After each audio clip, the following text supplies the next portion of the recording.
Guys আজকে পড়ছিলাম আমি নলবরা পাথারে।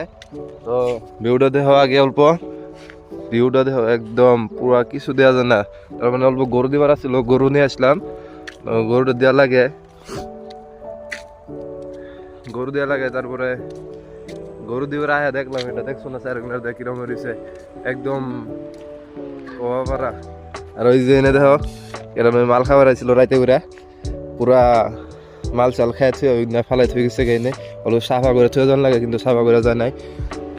আর ওইদিকে এটা হইলো আমগো এই দিক দিয়ে যা নিয়ম দেওয়া যায় ওই শালবাড়ি যাবার পাবো এই রাস্তা দেয়া। এটা একদম মজার রাস্তা, কি জানি পুরা পাথার মাঝে দেওয়া না, একদম খালি রাস্তা, কেউ নাই। আর কোনদিন যদি কোনো ইয়াস করার মন যায় তাহলে নেওয়া করবা, কারণ এই রাস্তার মধ্যে কেউ কিছু কবার লাগা নাই। আমরা কিছু ইয়াস করবার এনে যাই। তো আজকের ব্লগটা এই পর্যন্তই। যদি ব্লগটা ভালো লেগে থাকে তাহলে একটা লাইক সাবস্ক্রাইব করে দেবেন। বাই।